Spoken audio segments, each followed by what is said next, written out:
Este é o Sol. Desde o ano 10.000 a.C., a história abunda em pinturas e escritos que refletem o respeito e a adoração dos povos por este astro. E é simples entender o porquê, com seu aparecimento todas as manhãs, trazendo visão, calor e segurança, salvando-os do frio e da escuridão da noite repleta de predadores. Sem ele, todas as culturas perceberam que não haveriam colheitas nem vida no planeta. Estas realidades fizeram do Sol o astro mais adorado de todos. Todavia, muitos estavam atentos também às estrelas. As estrelas formavam padrões que lhes permitiam reconhecer e antecipar eventos que ocorrem de tempos em tempos, tais como eclipses e luas cheias. Eles catalogaram grupos celestiais daquilo que conhecemos hoje como constelações. Esta é a Cruz do Zodíaco, uma das mais antigas imagens na história da humanidade. Ela representa o trajeto do Sol através das 12 maiores constelações no decorrer de um ano. Ela também representa os 12 meses do ano, as 4 estações, solstícios e equinócios. O termo zodíaco está relacionado com o fato das constelações serem antropomorfismos ou personificações, como pessoas ou animais.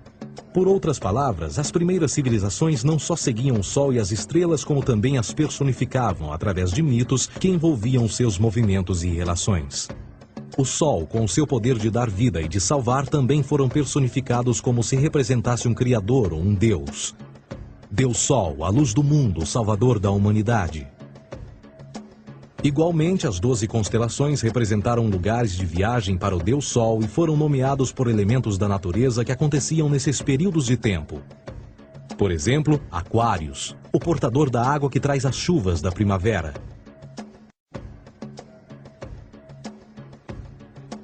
Este é Horus. Ele é o Deus Sol do Egito de 3.000 a.C. Ele é o Sol antropomorfizado e a sua vida é uma série de mitos alegóricos que envolvem o movimento do Sol no céu. Dos antigos hieróglifos egípcios conheceu-se muito sobre esse Messias solar. Por exemplo, Horus, sendo o Sol, tinha como inimigo o Deus Sete, que era a personificação das trevas ou da noite. E metaforicamente falando, todas as manhãs Horus ganhava a batalha contra Sete. E no fim da tarde, Sete conquistava Horus e o enviava para o mundo das trevas. Será importante frisar que trevas versus luz ou bem versus mal tem sido uma dualidade mitológica onipresente que ainda hoje é usada em muitos níveis. No geral, a história de Horus é a seguinte. Horus nasceu em 25 de dezembro da Virgem Isis Mary. O seu nascimento foi acompanhado por uma estrela no oeste, que por sua vez foi seguida por 3 reis em busca do Salvador recém-nascido. Aos 12 anos era uma criança prodígio nos ensinamentos, e aos 30 anos ele foi batizado por uma figura conhecida por Anup, e assim começou o seu ministério. Horus teve 12 discípulos e viajou com eles, fazendo milagres tais como curar os enfermos e andar sobre as águas. Horus também era conhecido por vários nomes como a Verdade, a Luz, o Filho Adorado de Deus, o Bom Pastor, Cordeiro de Deus, entre muitos outros. Depois de ter sido traído por Tifão, Horus foi crucificado, enterrado por 3 dias e então ressuscitou. Estes atributos de Horus, originais ou não, parecem influenciar várias culturas mundiais e muitos outros deuses encontrados com a mesma estrutura mitológica. Atis da Firígia nasceu da Virgem Nana em 25 de dezembro. Crucificado, foi posto na tumba e 3 dias depois ressuscitou. Krishna, da Índia, nasceu da Virgem Davaki com uma estrela no ocidente assinalando sua chegada, fez milagres juntamente com seus discípulos e após sua morte ressuscita. Dionísio da Grécia nasceu de uma virgem em 25 de dezembro. Foi um professor peregrino que praticou milagres como transformar água em vinho e é referenciado como Rei dos Reis, Filho unigênito de Deus, o início e o fim, entre muitas outras coisas, e após sua morte ressuscitou. Mitra da Pérsia nasceu de uma virgem em 25 de dezembro. Ele teve 12 discípulos e fazia milagres. E após sua morte foi enterrado por 3 dias e então ressuscitou. Ele também foi chamado de a Verdade, a Luz, entre outros. Curiosamente, o dia sagrado de adoração a Mitra era um domingo. O que importa salientar é que existiram inúmeros salvadores em diferentes períodos em diversos lugares da Terra que preenchem essas mesmas características. A pergunta que não quer calar: o porquê desses atributos? Por que o nascimento de uma virgem em 25 de dezembro? Por que a morte e a ressurreição após 3 dias? Por que os 12 discípulos ou seguidores? Para descobrirmos, vamos examinar o mais recente dos Messias solares. Jesus Cristo nasceu em 25 de dezembro em Belém. Ao nascer foi anunciado por uma estrela no ocidente que seria seguida por 3 reis magos para encontrar e adorar um novo Salvador. Tornou-se pregador aos 12 anos. Aos 30 anos foi batizado por João Batista e então iniciou seu ministério.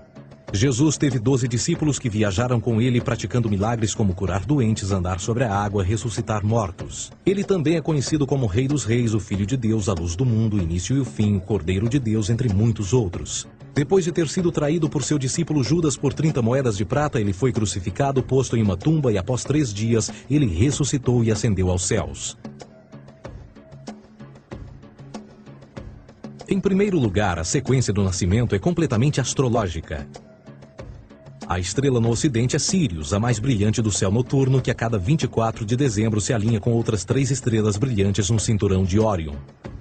Essas 3 estrelas brilhantes são chamadas hoje, como eram na antiguidade, 3 reis, 3 Marias no Brasil e Portugal. Os 3 reis e a estrela mais brilhante, Sírius, todas apontam para o nascer do Sol em 25 de dezembro. Esta é a razão pela qual os 3 reis seguem a estrela a oeste em uma ordem que apontam ao amanhecer. O nascimento do Sol.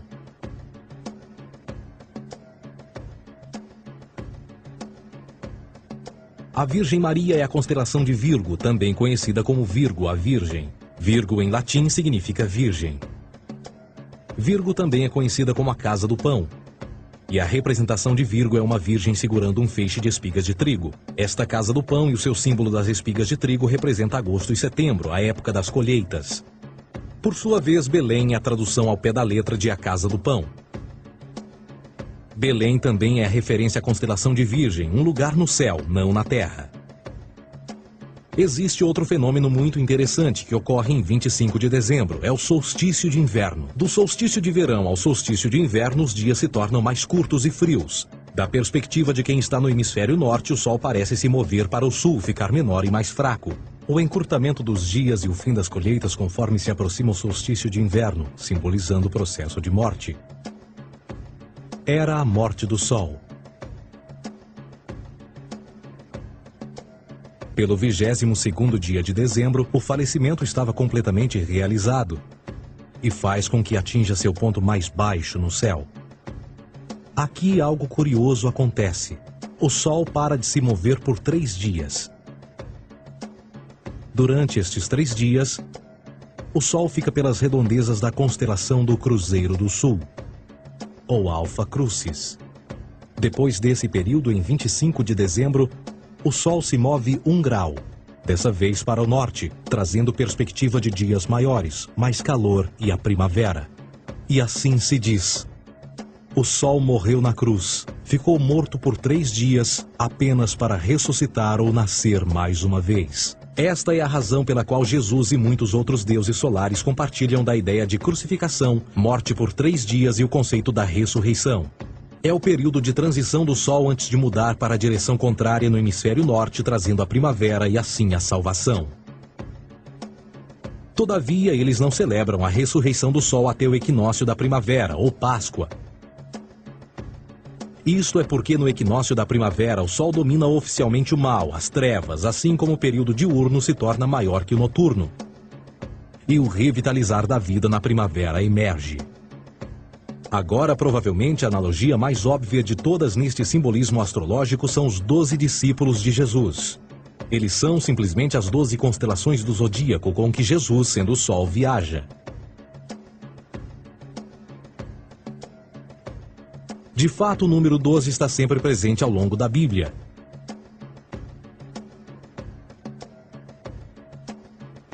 Voltando à cruz do zodíaco, o elemento figurativo da vida é o Sol. Isto não é uma mera representação artística ou ferramenta para seguir os movimentos do Sol. Era também um símbolo espiritual pagão.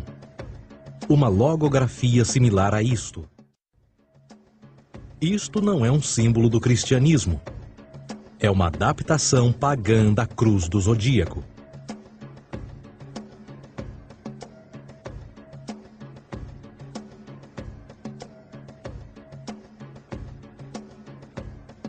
Esta é a razão pela qual Jesus, nas primeiras representações, era sempre mostrado com a sua cabeça na cruz. Jesus é o Sol, Filho de Deus, a luz do mundo. O Salvador a erguer-se, que renascerá, assim como o sol faz todas as manhãs. A glória de Deus que defende contra a força das trevas. Assim como renasce a cada manhã, e que pode ser visto através das nuvens, lá em cima nos céus, com a sua coroa de espinhos ou os raios de sol.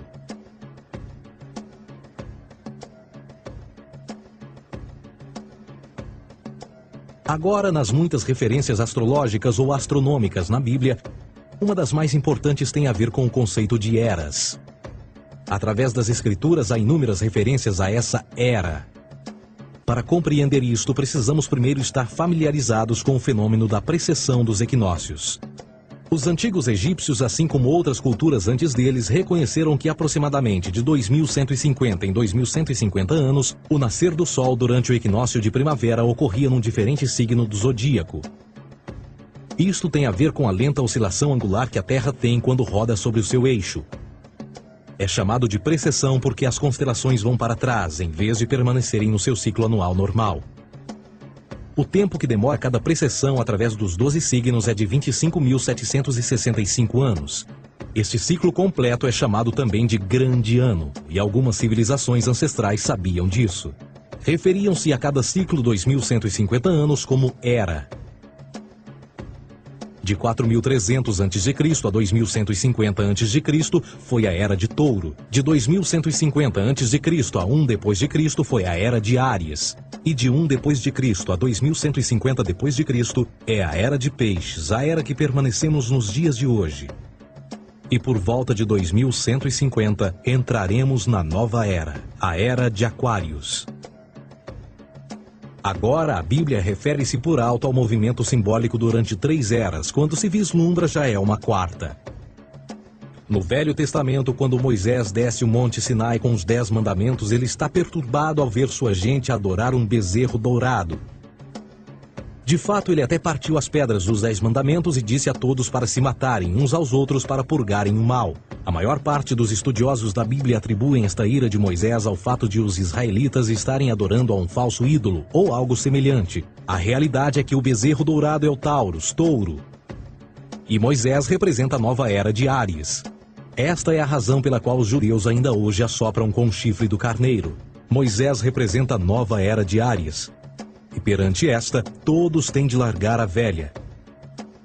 Outras divindades, tais como Mitra, marcam essa transição também. Um deus pré-cristão que mata o touro, na mesma linha simbólica. Agora Jesus é a figura portadora da era seguinte à de Áries, a Era de Peixes. O simbolismo de peixes é abundante no Novo Testamento, assim como Jesus alimenta 5.000 pessoas com pão e 2 peixes. No início do seu ministério, enquanto caminhava ao longo da Galileia, conhece 2 pescadores que o seguem. Agora reflita se voltar a ver um adesivo em formato de peixe escrito Jesus na traseira dos carros. Poucos sabem o que aquilo no fundo representa. É um simbolismo astrológico pagão para o reinado do Sol durante a Era de Peixes. Jesus assumiu também que a data do seu nascimento é também a data do início desta era. Em Lucas 22:10, quando Jesus é questionado se a próxima passagem será depois de ele ir embora, Jesus responde: Eis que quando entrardes na cidade, encontrareis um homem levando um cântaro de água. Segui-o até a casa em que ele entrar. Esta escritura é de longe a mais reveladora de todas as referências astrológicas. O homem que leva um cântaro de água é Aquários, o portador de água, que é sempre representado com um homem despejando uma porção de água. Ele representa a era depois de Peixes, e quando o Sol, Filho de Deus, sair da era de Peixes, Jesus, entrará na casa de Aquários, e Aquário é antes de Peixes na precessão dos equinócios. Tudo o que Jesus diz é que depois da era de Peixes chegará a era de Aquário.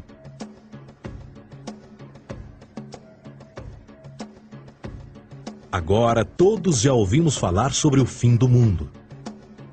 Deixando à parte o lado cartunista no livro de Apocalipse, a espinha dorsal nesta ideia surge em Mateus 28:20, onde Jesus diz: Eu estarei convosco até o fim do mundo, dos séculos em português. Contudo, na tradução inglesa da Bíblia, a palavra mundo está mal traduzida. A palavra realmente usada era aion, que significa era.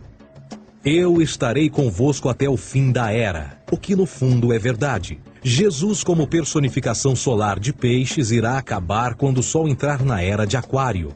Este conceito de fim dos tempos e do fim do mundo é uma má interpretação desta alegoria astrológica. Vamos dizer que aproximadamente 100 milhões de brasileiros acreditam que o fim do mundo está próximo.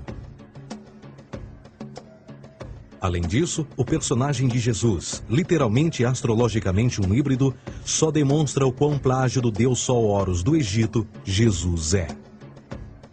Por exemplo, inscrito há 3.500 anos atrás, nas paredes do templo de Luxor, no Egito, estão imagens da Enunciação, da Imaculada Concepção, do nascimento e da adoração a Horus. As imagens começam com o anúncio à Virgem Ísis de que ela irá gerar Horus, que Nefe, o Espírito Santo, irá engravidar a Virgem, e depois o parto e a adoração, e que é não mais do que o milagre da concepção de Jesus. Na verdade, as semelhanças entre Horus e Jesus são flagrantes.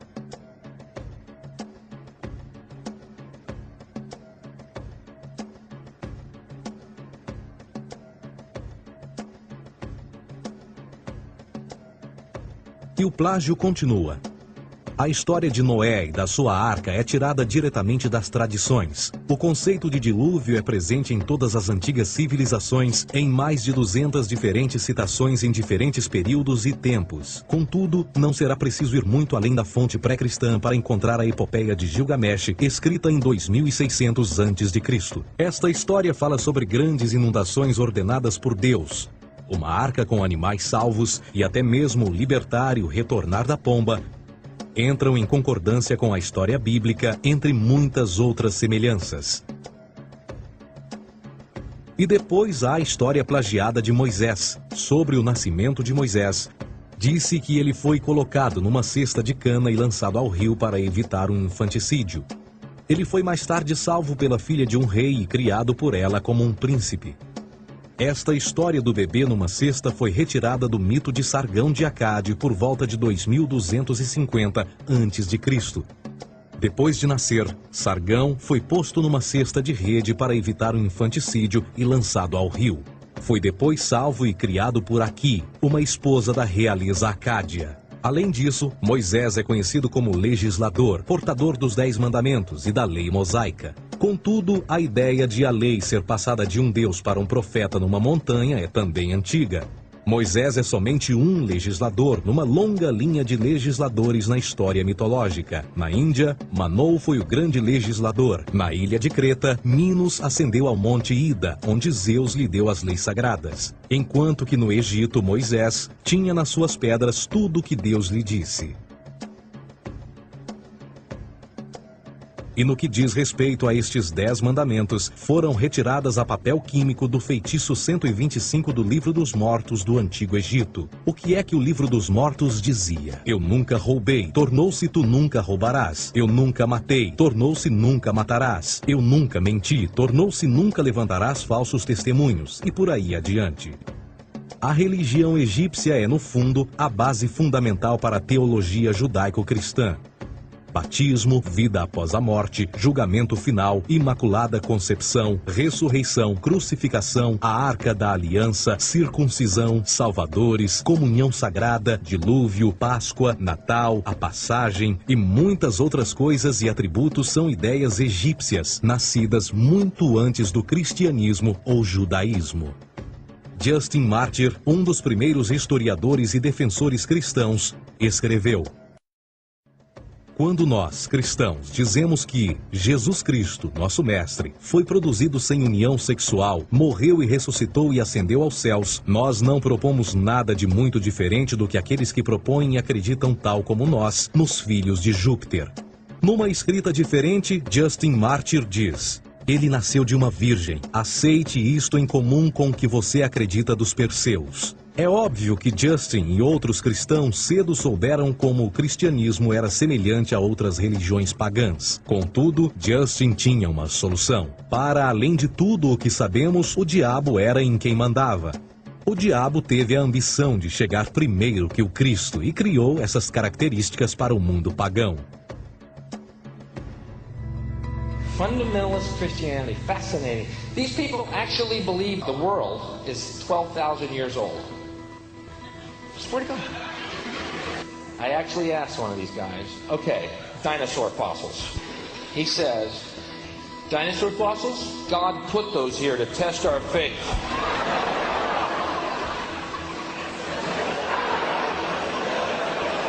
I think God put you here to test my faith, dude.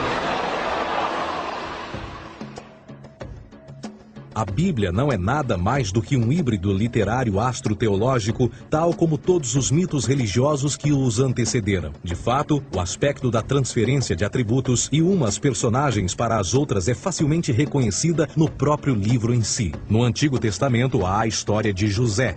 José era um protótipo de Jesus. José nasceu de um milagre, Jesus nasceu de um milagre. José tinha 12 irmãos, Jesus tinha 12 discípulos. José foi vendido por 20 pratas, Jesus foi vendido por 30 pratas. Irmão Judá sugere a venda de José. O discípulo Judas sugere a venda de Jesus. José começa os seus trabalhos aos 30, Jesus começa aos 30 também. Os paralelismos continuam. Além disso, haverá algum registro não bíblico da existência de mais alguém chamado Jesus, filho de Maria, que viajou com 12 seguidores e curou pessoas? Existiram muitos historiadores que viveram no Mediterrâneo durante esse mesmo período e até mesmo após a presumível morte de Jesus. Quantos desses historiadores fizeram relatos sobre a sua figura? Nenhum.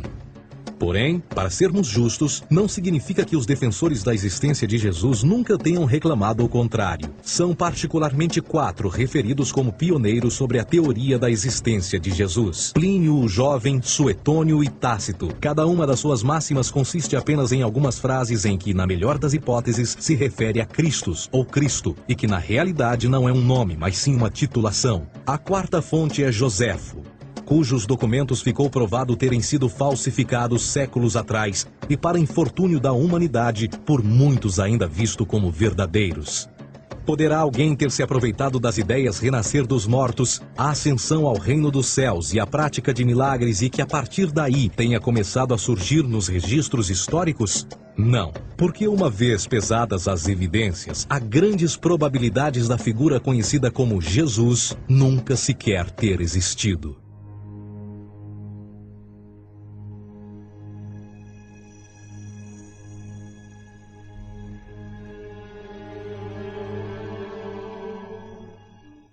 We don't want to be unkind, but we want to be factual. We don't want to cause hurt feelings, but we want to be academically correct in what we understand and know to be true. Christianity just is not based on truth. We find that Christianity was in fact nothing more than a Roman story, developed politically. A realidade consiste em que Jesus foi a divindade solar do setor gnosticista cristão e, tal como outros deuses pagãos, era uma figura mítica. Foi sempre o poder político que procurou monopolizar a figura de Jesus para controle social. Por volta de 325 d.C., em Roma, o imperador Constantino reuniu o Concílio Ecumênico de Nicéia e foi durante esta reunião que as doutrinas políticas com motivação cristã foram estabelecidas e assim começou uma longa história de derramamento de sangue e fraude espiritual. E nos 1600 anos que se seguiram, o Vaticano dominou politicamente e com mão de ferro toda a Europa, conduzindo-a a um período de obscurantismo, onde o conhecimento era apenas um privilégio da Igreja, as Cruzadas e a Santa Inquisição. O o cristianismo, bem como todas as crenças teístas, são a fraude desta era. Serviu para afastar os seres humanos do seu meio natural e da mesma maneira uns dos outros. Sustenta a submissão cega do ser humano à autoridade. Reduz a responsabilidade humana sob a premissa de que Deus controla tudo e que, por sua vez, os crimes mais terríveis podem ser justificados em nome da perseguição divina. E o mais importante, dá o poder àqueles que sabem a verdade e usam o mito para manipular e controlar sociedades. O mito religioso é o mais poderoso dispositivo já criado e serve como base psicológica para que outros mitos floresçam ou justifiquem.